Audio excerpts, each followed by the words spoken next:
You had better listen to this podcast until the end because you'll learn how to use had better.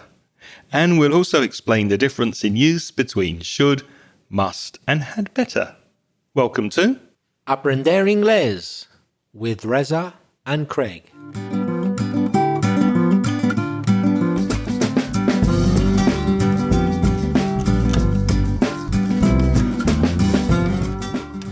Hello, and if you're a new listener to the podcast, you're very, very welcome. And if you've come back to listen again, thank you for listening. My name's Craig. And my name's Reza. And with 50 years of teaching between us, we'll help you improve your English and take it to the next level. How are you doing, Reza? I'm doing very well, thank you. I'm feeling pepped after that lovely coffee which you just made and the biscuits that we dunked. Yes. And I'm ready to go. Me too. It's always a pleasure to dunk with you and record a podcast. Before we start with Had Better, I had better tell listeners about the conversation course that's starting soon at the beginning of October. If you want to improve your English conversation with me and a small group of lovely students, why don't you sign up for more details on the website englishmasterclass.net and I will send you an email with all the information. Again, englishmasterclass.net and the link, as always, in the show notes at inglespodcast.com/433. Had better, Reza. When do we use it? Well, you have to be careful because it's not the same as had on its own or better on its own. So you had better listen, listeners, because it's very, very particular. It's an unusual thing, but it's not difficult. Had better. It's used to give strong advice to someone. So it's nothing to do with comparative, superlative. Don't think of good, better, the best. Nothing to do with that. Not that. Had better is used to give strong advice to someone or maybe even to yourself. It simply means it would be a very good idea to do something. Yeah, and students don't often use had better, especially at intermediate levels or below, because they understand should to give advice and must to give really strong advice or obligation. And had better kind of comes in the middle. So had better is stronger than should when you're giving advice, but not as strong an obligation as must. And be careful because it looks like a past form. You see the word had, you think, oh, had is the past of have, but it's used to refer or speak about the present or the future. For example, Reza, you'd better leave now or you'll be late. So I'm not speaking about the past, I'm speaking about now. You had better. It's a really, really good idea. I strongly advise you to leave the house now. And if you don't, you'll be late. And notice I used a contraction. It's very often used contracted. So I didn't say you had better. I said you'd better. You'd better do this. Yes, Craig mentioned that it's used to talk about the present or the future. In fact, there is no past form. You can't use it in the past. It's limited to talking about the present or the future. So don't worry about, oh no, how am I going to make the word had, which looks like the past of have, more in the past? You don't need to worry about that because you don't have to. It's only used to talk about things you should do in the present or the future. And the form is fixed, had better. And it's followed by a verb in the infinitive, but without to. For example, you'd better go, you'd better see, you'd better have, you'd better travel, you'd better live. Here's a few more examples. You'd better tidy up your room before Mum gets home. You might say to your brother or sister. I'd better take my car in for service. To take your car in for service means to get it checked and make sure everything is all right. So they have a general look at it. I'd better take my car in for service because I wouldn't like to have an accident, would I? Absolutely not. And notice there that Reza was giving himself some strong advice with I'd better leave now so that I miss the rush hour traffic.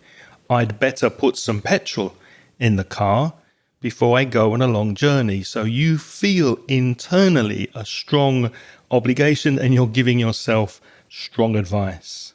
Well, by the way, speaking of petrol and cars, my wife last weekend asked me to take her somewhere expensive. So I took her to the petrol station.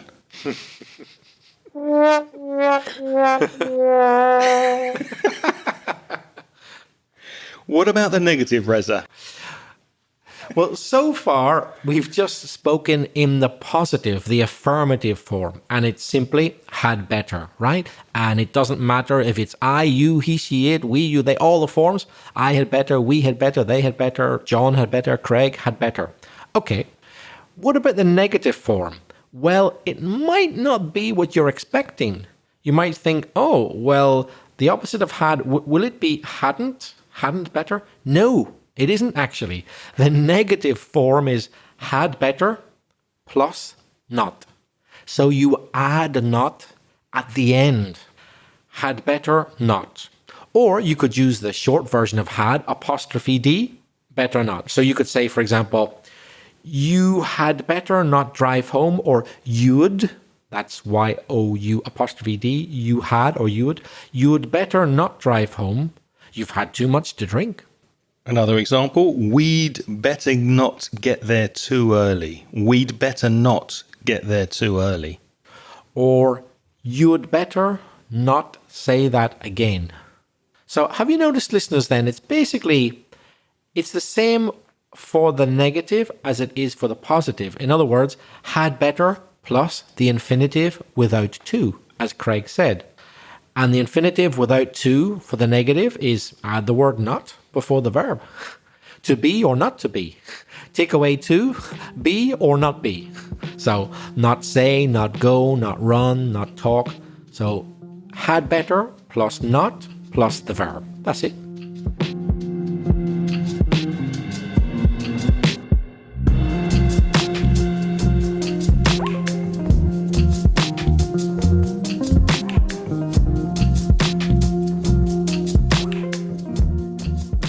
So that's the negative. To make the question form, if you want to ask a question with had better, you need to invert the subject and had. To invert means to change the position, to make it opposite. For example, had I better speak to the boss before I send this email? What do you think? Had I better speak to her? Negative questions with had better are in fact more common than affirmative or positive questions. For example, here's a negative question. Hadn't, so that's the negative form, hadn't, H-A-D-N apostrophe T, hadn't we better leave home at 6? I don't want to miss the flight. So that's a negative question. In other words, I'm saying, don't you think we should leave home at 6? Hadn't we better leave home at 6? I don't want to miss the flight. Now, you should notice that the word order is different depending on whether you use the contraction, hadn't we better, in a negative question. For example, hadn't you better ask the price before you order the wine?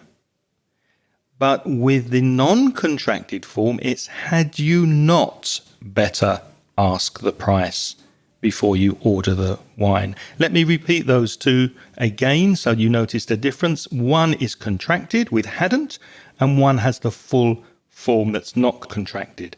So again, hadn't you better ask the price before you order? Or had you not better ask the price before you order? Here's another example. Compare the contraction with the long form. Hadn't we better knock on the door first, then go in? And here's the long form. Had we not better knock on the door first, then go in? So the word order is different. If you got the contraction, it's hadn't plus the subject we and then better. But if you use the long form, it's had, then the subject we, then not, the full form, and then better. different word order depending on whether you're using the contraction or the long form for a negative question. Now, this podcast you can listen on the website at inglespodcast.com, but if you do that, you don't necessarily know immediately when we have published a new episode. So, hadn't you better follow this podcast on your app, on your phone? Or had you better not follow this podcast on your app? You don't want to miss any episodes. Craig, I'm curious to know, which form would you tend to use more yourself for a negative question? The contraction, like, hadn't you better follow? Or the long form, had you better not follow?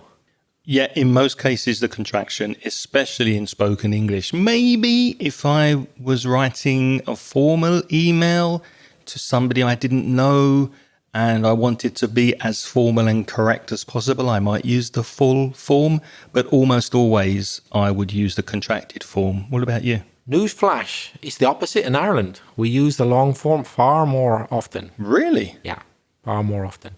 And I suspect in America as well, but definitely in Ireland, definitely. You're far likely to hear, had you better not blah, blah, blah, then hadn't you better? Yeah.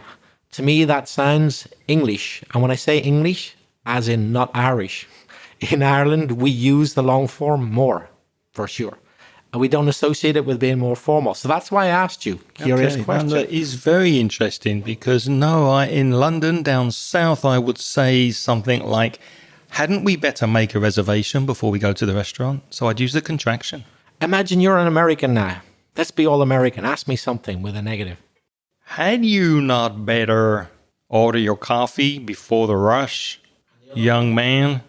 And with the contraction, and we better. Don't you think the Americans use the long form more? I'm not sure. I don't know. I'm not sure. I'm fairly sure in Ireland we do use the long form more. So we don't associate it with being more formal, actually. Okay. We just happen to use it more. Strange. Which goes against the general accepted use of contractions, because contractions are very often used to make speech more informal. Yeah. Speaking of being polite and more formal, it's not a good idea to use had better to ask people politely to do things. So you had better not use had better to ask people politely to do things. Let me give you an example. Would you mind confirming that by email? Is a polite question asking for confirmation. Would you mind confirming that by email? Don't say, you'd better confirm that by email, because that's almost imposing almost an order to do something. Can you think of another example, Reza? Yeah, what about this? Being polite, you would say, do you think you could come earlier? But if you said you'd better come earlier, well, that doesn't sound polite at all. Not unless you'd say you'd better come earlier before Reza drinks all the beer. Maybe in that situation. But no, normally you wouldn't use that because it does sound too strong, doesn't it? So, as we've just said then, if you want to be polite, probably better not to use had better, because it tends to imply consequences if the advice is not followed, which isn't very polite, is it?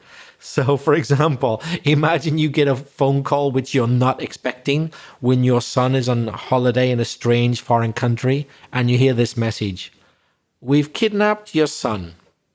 You had better follow our instructions carefully if you want to see him alive again. So there's going to be consequences. If you don't follow those instructions, they might kill your son. So had better is the best expression to use if you want to imply that there will be consequences if the advice is not followed. They could say should, you should, or they could even say you must follow our instructions. But had better implies, if not what? We're going to kill him. That's what. Yeah, something bad's going to happen if you don't do this. Another example, I told you, imagine your wife says this to you, I told you, or your husband, I told you I'd leave you forever if you didn't stop drinking. You'd better not go to the pub with your mates tonight. I'm warning you. That brings back some memories for me. I've heard that sentence before. I told you I'd leave you forever if you don't stop drinking. You'd better not go to the pub with your mates tonight. I'm warning you. There will be consequences. There will be blood if you don't do that.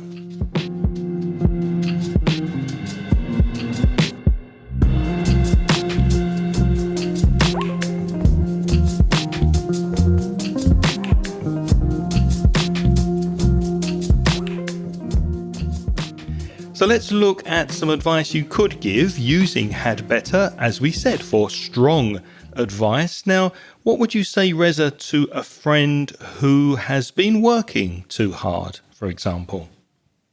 I'd say you'd better look after yourself. You need to rest and relax. You'd better look after yourself. Don't work so much. That's good advice. Craig, what advice would you give to a friend who has trouble sleeping?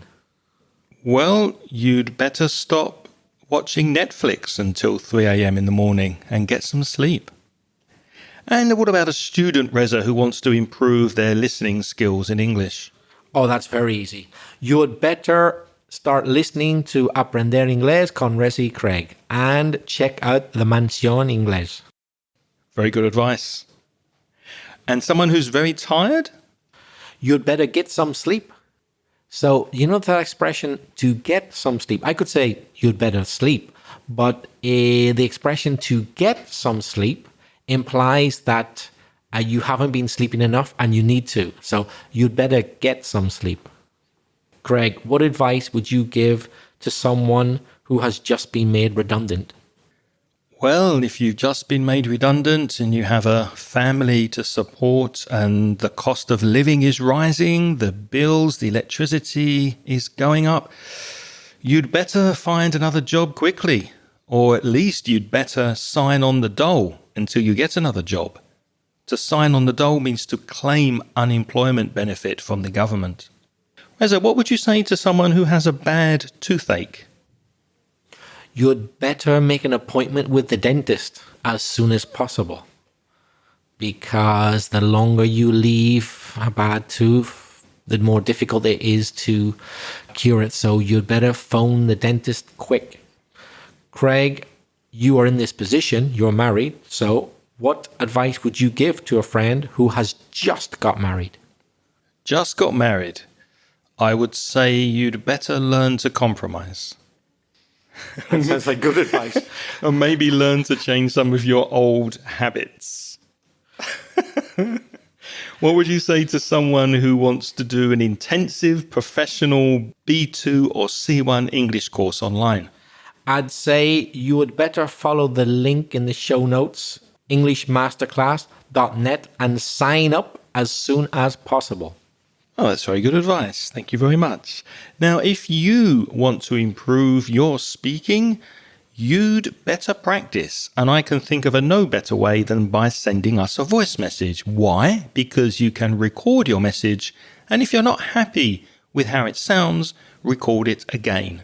And record it again and again until you're reasonably happy. Then you can send us your voice message. To do that, go and use SpeakPipe. speakpipe.com/Ingles podcast. You will also find the SpeakPipe app on our website at inglespodcast.com.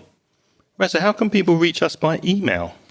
If you'd prefer to write, you can write to Craig@inglespodcast.com or me, belfastreza@gmail.com.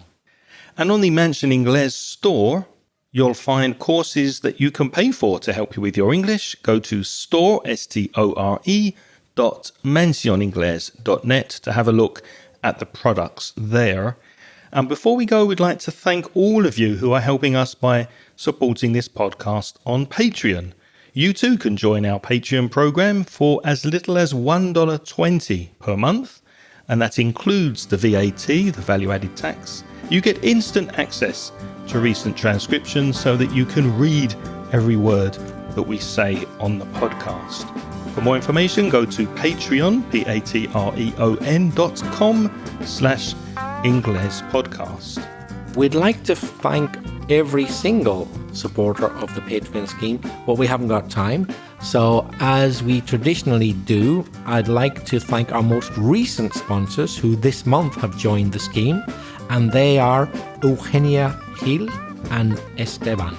Thank you very much to you and to all our sponsors. Yes, we do appreciate your constant support. Thank you so much, all our Patreon supporters. On next week's episode, you had better listen because we're going to speak about vocabulary connected to the fun fair and the circus. So join us for that and have some fun. Thank you for listening this week. Until next time, it's goodbye from Reza. And it's goodbye from Craig. The music in this podcast is by Pitts. The track is called See You Later.